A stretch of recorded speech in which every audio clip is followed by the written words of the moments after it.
Hello, everybody. This is Sasha, and I am so happy to have a beautiful guest that has already been in this podcast before, and that she has been such a source of wisdom when it comes to couples and relationships. Welcome, Marianne. How are you?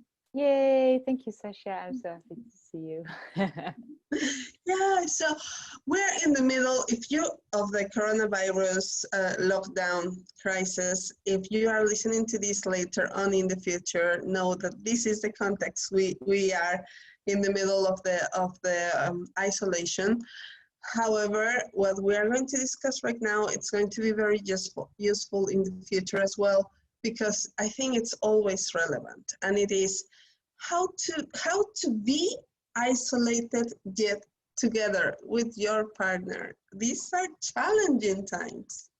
Yeah, absolutely. Absolutely. And I've been asking this question to couples and to myself. It's like, how does this change your relationship, or how is it affecting your relationship? And I've heard like such a wild variety of answers. Like some were like, oh yes, we finally have time together.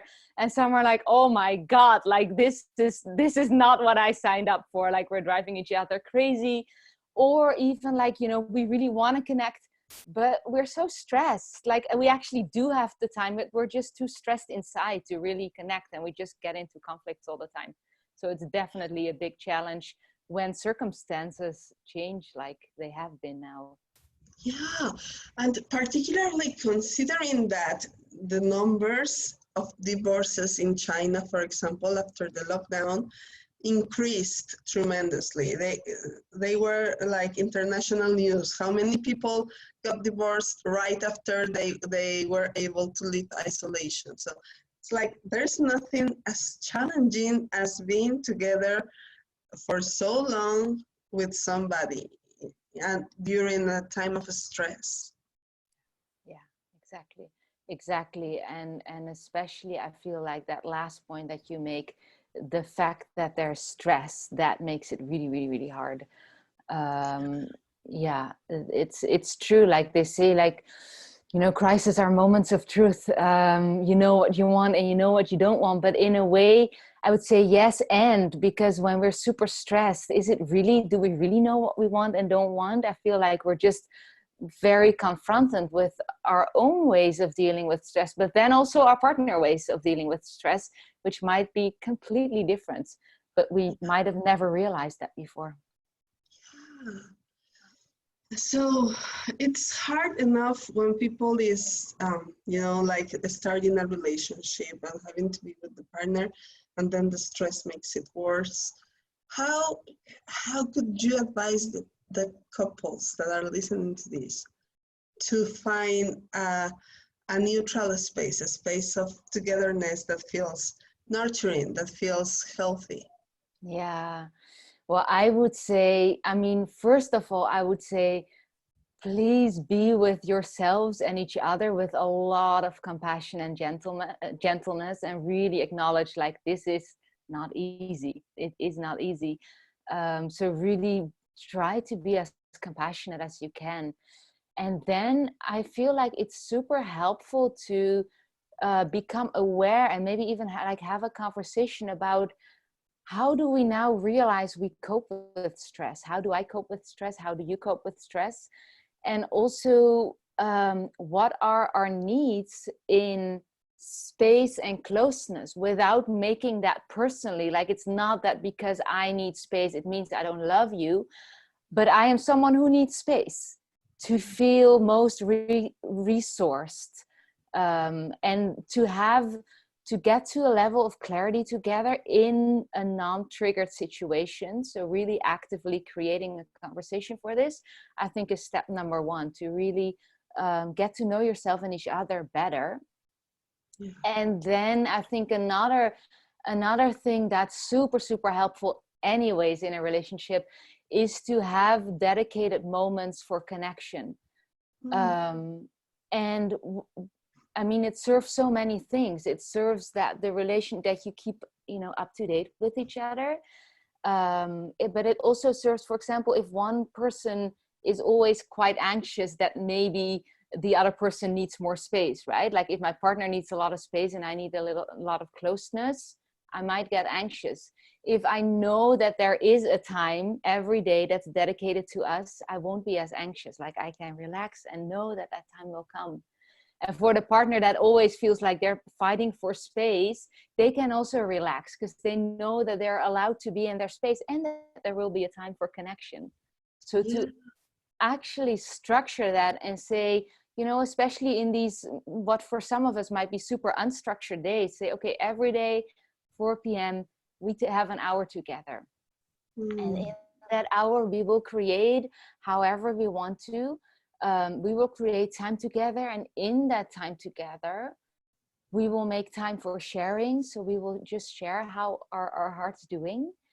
But we will also create time for our bodies and nervous systems to connect. Because like the biggest thing that happens when we get stressed is often we feel isolated. And we feel like we're not on the same team with our partner anymore.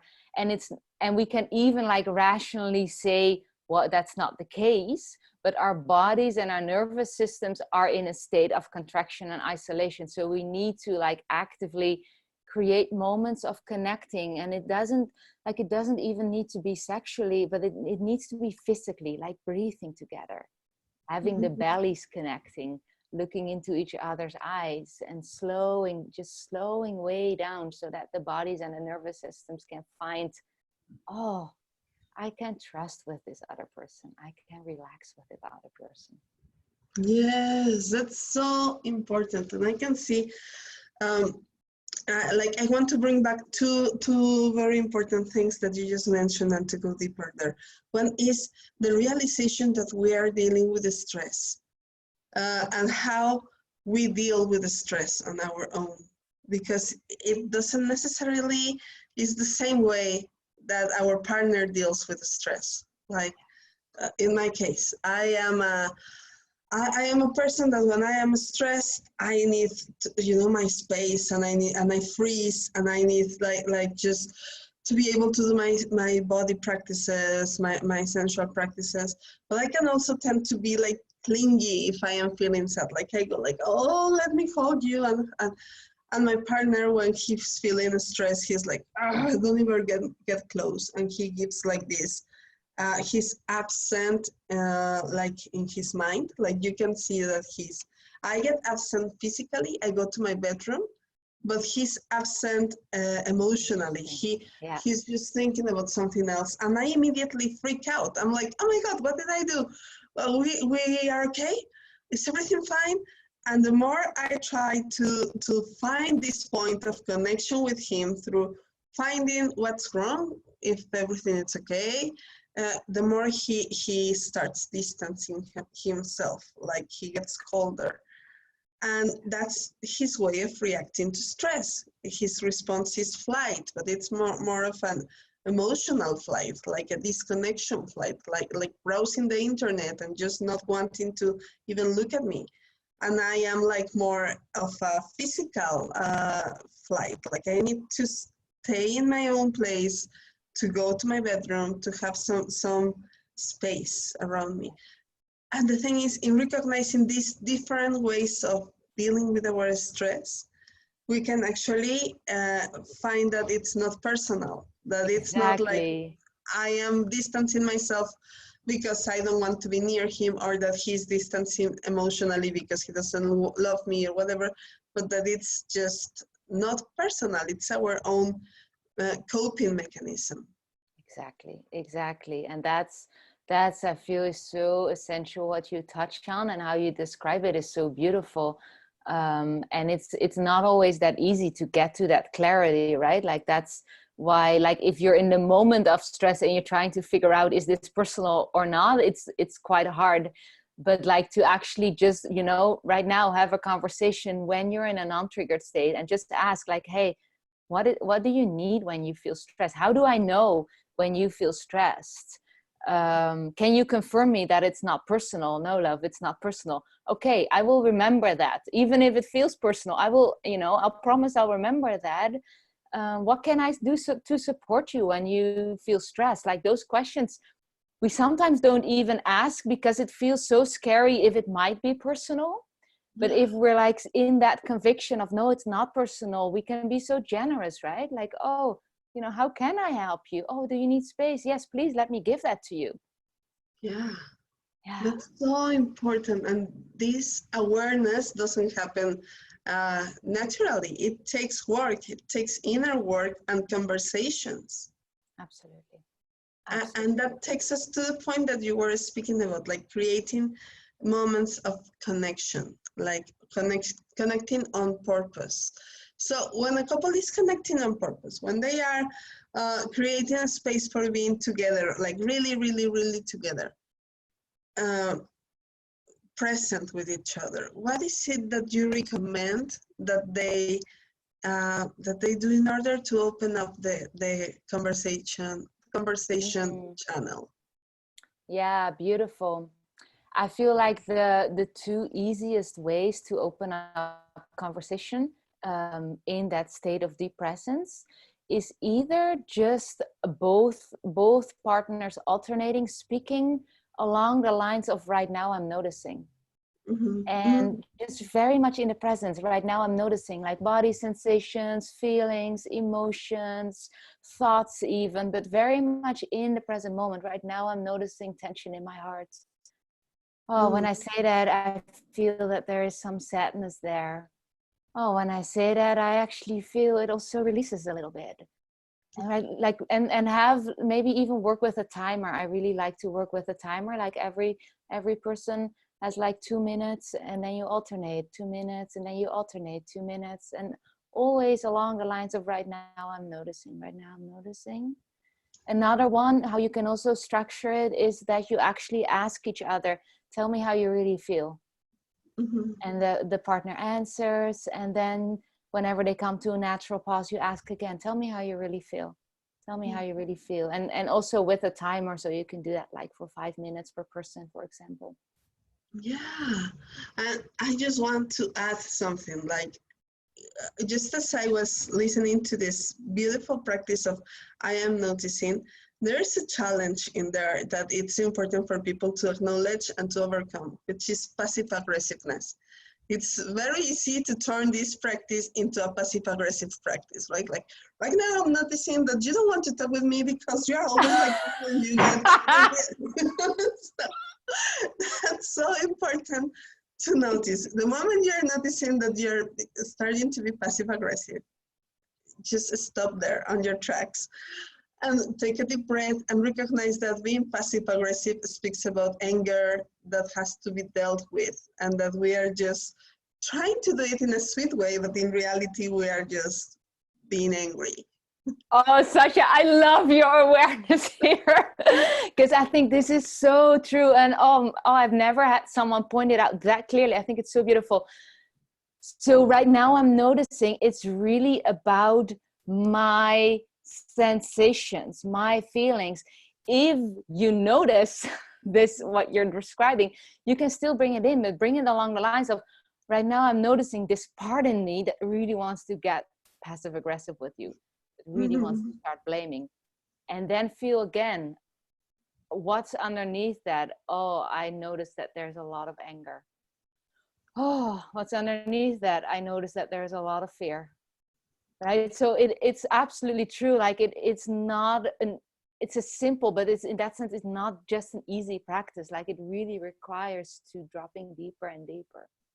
Yeah, so it's like as a reminder, just remember you are noticing what's happening in your body and in your emotions, not in your partner, and you are asking yourself what's underneath. What's underneath? So acknowledging and asking yourself what's underneath. There's so much power in that, because it's so easy to just start pointing out our partner's flaws, right? Yes, Right now, I'm yes, not and you're any always angry. sentence, yes, exactly, and any sentence that is along the lines of, I feel like you are doing this and this, that's not a feeling.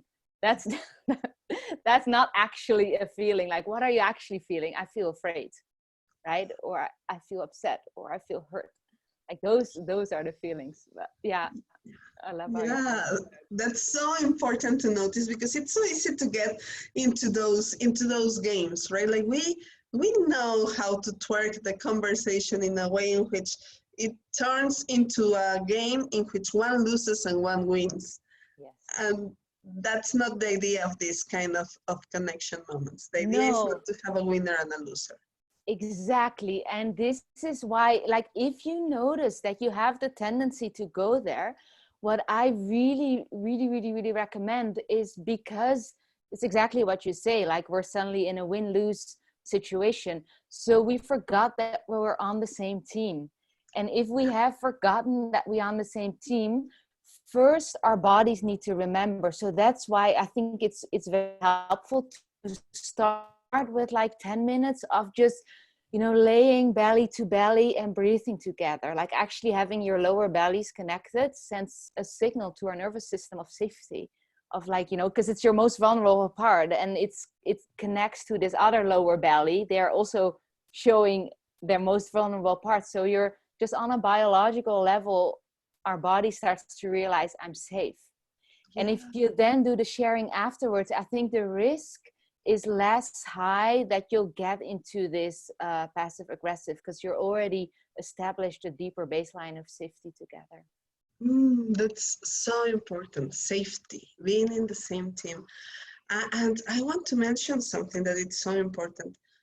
Not all couples are safe in this time.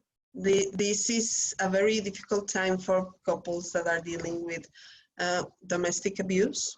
So these practices are for couples that have another layer of connection. That are, if you are dealing with domestic violence, get help. There is still help for women that are dealing with domestic violence, or men that are dealing with domestic violence. These practices are for people that can deal with this connection and create safety in their relationship. Yeah, thank you for saying that. It's absolutely, there needs to be a healthy foundation, and absolutely don't stay in any situation that's abusive or hurtful or violating to your health and safety. Yeah, I mean, that's not really what the topic of the interview was about, but it's so important to mention that, because Absolutely. It's a privilege to be in confinement with a person that it's your team, that it's your partner, and that it might be not always easy to remember that you're on the same team, but all in all, you are on the same team. Yeah, exactly. Yeah. Another thing that I feel in this time of isolation, what's also challenging for couples is that our individual resources might be scarce, our individual social resources, right?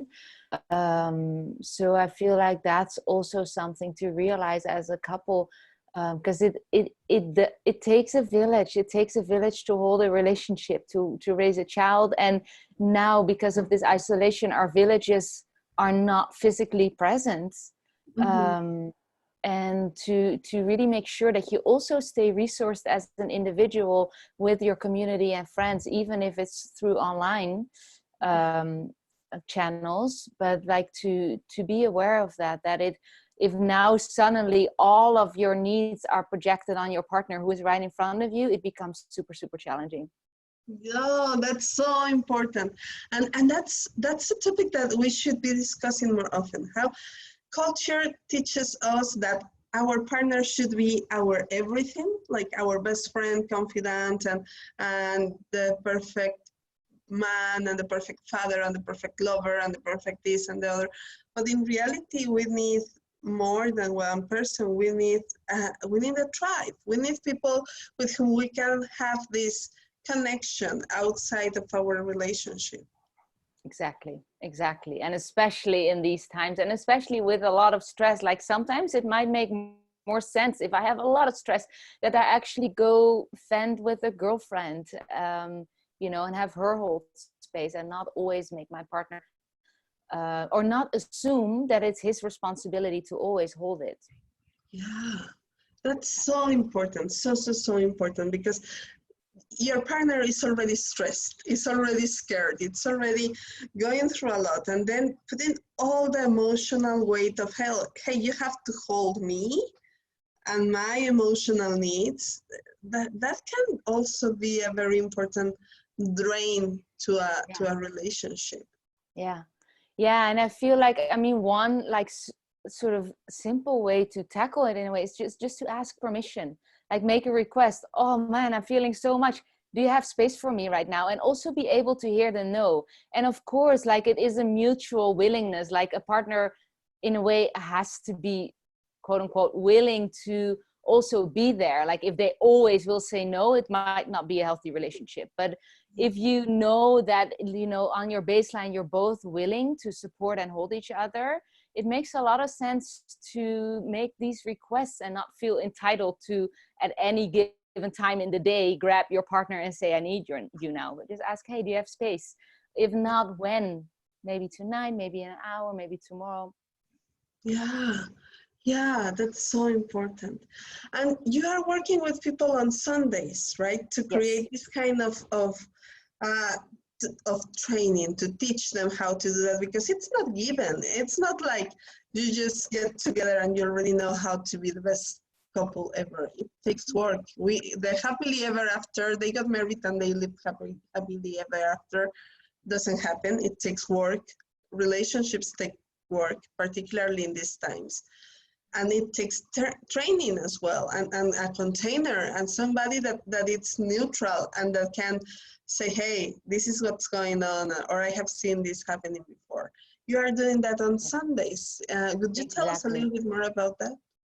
Yeah, so for especially in these times, like the first practices that we talked about, like sharing deeply, connecting deeply on a body and nervous system level, that's something that I just want to give to every couple who needs it right now. So what I do on Sundays is basically host an hour long a connection hour, and I'll give a little bit of context, but most of all, I'll literally like live guide everyone through these practices. So you can just use it as a date night, basically. Like you don't have to come up with the practices yourself. You don't have to hold space for all of it. You don't have to time yourself. Like I'll just guide everyone through it. And there's also a time to share afterwards for whoever wants it. Also for couples to get to know each other and realize like, oh, we're all dealing with the same things. We're not the only ones here. So these Sunday connection hours, they're open for every couple. You can come every week. You can come once. They're free. And yeah, I'd love to just support couples in these times like this. That's so beautiful and so necessary, because we don't have the chance to go out for a drink for right now, for connecting, for a date. So what a beautiful choice to be able to do that in a contained space where we have guided practices, because that helps a lot. Not having to think about it by ourselves, not trying to figure out, to just having this container. It's worth so much. Yeah, absolutely. Yeah. So I will be sharing the link for people to get to your